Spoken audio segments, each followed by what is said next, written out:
Hi, I'm decorated FIB agent Stephen Haynes.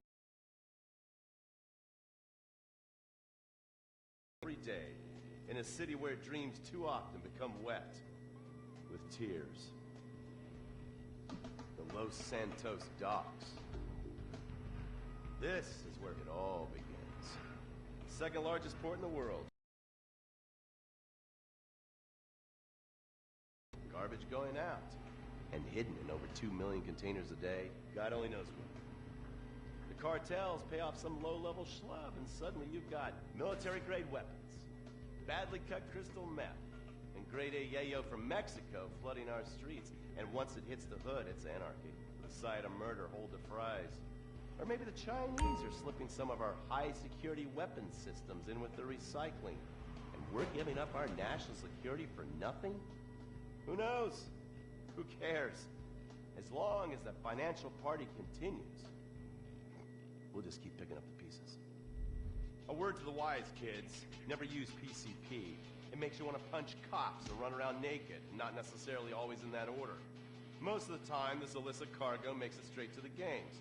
But sometimes an ordinary Joe lets go and loses his shit after a pipe or two of pleasure dust.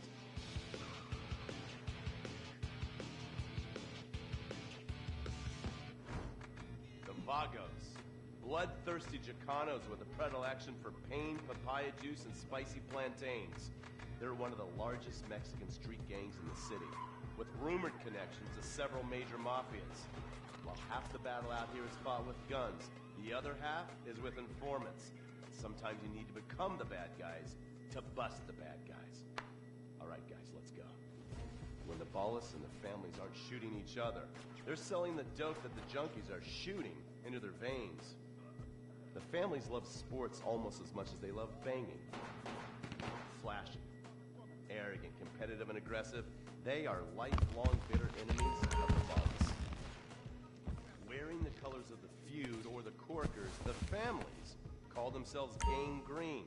Of course, like all families, they love a good squabble. Subdivided into sets, such as the Chamberlain Gangsters and the Carson Avenue set, it turns out the families love shooting each other almost as much as they love shooting Ballas. Now, the LSPD have had many run-ins with various family sets over the years. With the Ballas, the FIB take a more community outreach approach. Hey guys, stay out of trouble now. Now, the Ballas fly the colors of the Los Santos Panic or the Boars purple, because they are the crews on the face of this city. While some thugs obviously prefer four wheels, other desperados prefer two.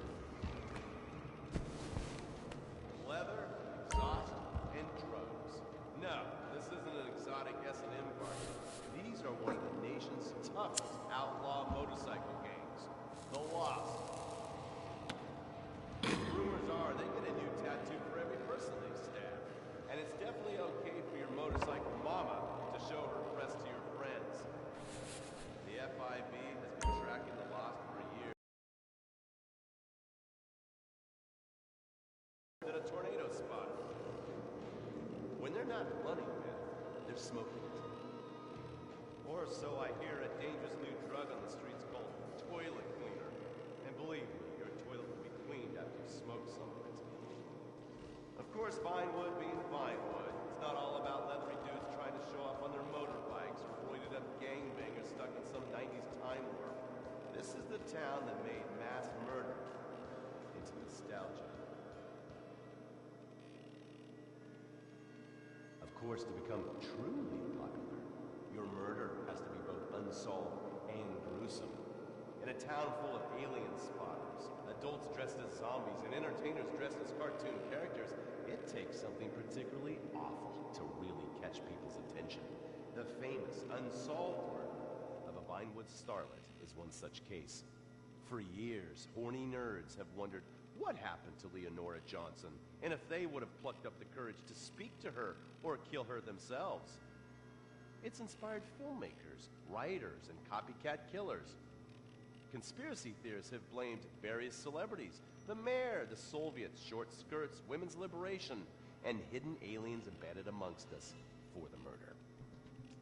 But not all crime is premeditated. Maybe drinking's your thing. Look at this drunken buffoon, proving that there doesn't always need to be criminal intent to cause serious criminal damage. Or maybe you're just an overprivileged poppycock, living on daddy's pension and protesting about the unfairness of capitalism. Maybe stock market manipulation is your bag, or loan sharking, double identity theft, assassination, or even worse, swinging. On our next episode, I, Stephen Haynes, will show you the flashier side of crime in Los Santos. Illegal street racing, cocaine, and vice. Yes, speed, snort, and sex. The alliterative threesome that helped hook America on. The underbelly of paradise.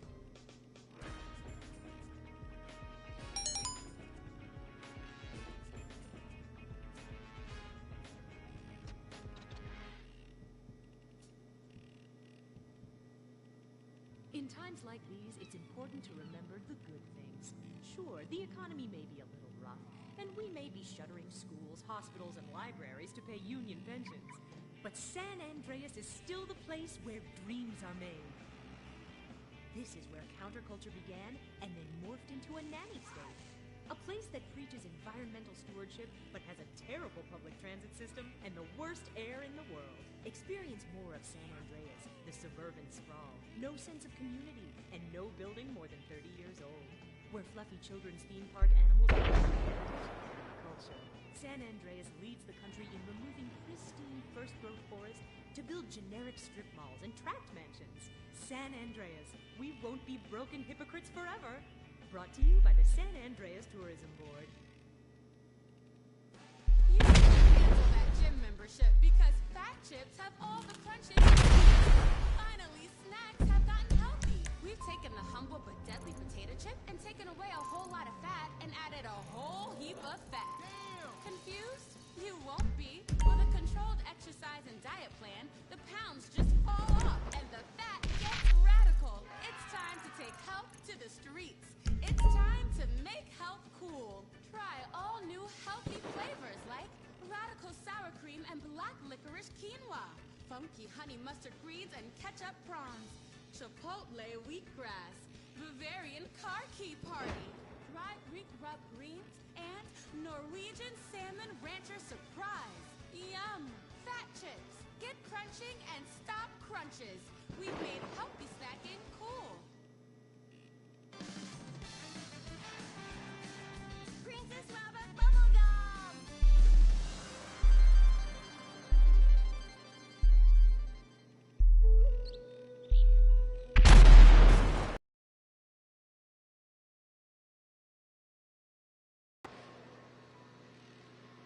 What are you doing, Master? I'm reading the comments on your recent videos. These people are a little, They're a bunch of horny, lonely perverts. Those are your fans. Be respectful. Not bite the hand that feeds. Okay, so what are they saying about me? Oh, let me see here. This one said that your boyfriend is too feminine. Like he played both sides of the sushi bar, but he don't like fish or surf clam. He only like octopus. But this is a terrible analogy. Where's that useless cutesy sidekick of yours that walks on the tips of his toes? What the hell? Saki, make gemstones go boom! Saki, you little alcoholic shitbag, are you okay? Oh, he's fine. He's just a concussion of massive internal bleeding or something. Poke him. That wasn't Saki's illicit booze bath. Something is going on outside.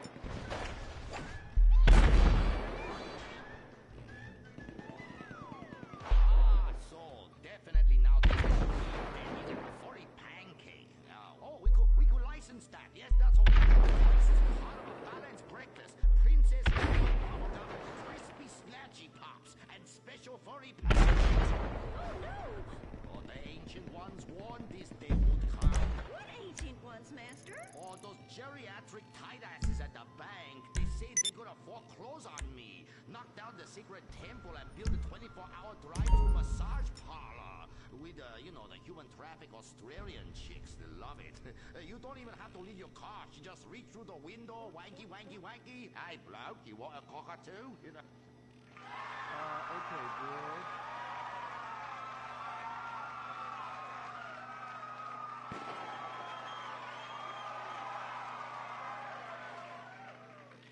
Hey, girl, there is a big wrecking ball outside. Now, bitch, you're gonna ruin my hair. Master, you taught me discipline. Why haven't you paid the bills? I was very distracted. I have a 300-year mortgage to pay and my pension got cut. It's hard time for everybody. Pension? I thought you was an ancient ninja master is what you told me. I am. Many years ago, I was an ancient ninja postmaster for about 5 years. Then I retire on a 275-year pension. I can throw a postcard across the room and give you a terrible paper cut. The post office was horrible. Licking, stamping, licking, and licking. God damn it, it's like dealing with my second wife. Your face goes numb, you take a coffee break, you turn back to a soul-crushing job that leaves you feeling terrible afterwards. Hello, Master. How are we gonna save our house? Fuck divine. Wait, merchandising. But Master, since the last DVD got edited by censors in the West, we don't sell so many. So no more merchandising. No more Princess Robot bubblegum dolls, or pencil cases, or rulers, or blow-up companions, or love balls, or erotic massage oils, or all the other creepy shit you've sunk all our money into. Sometimes the path is not straight, but is still true. Oh, I like that line. I like that. Maybe I sell it on a bumper sticker.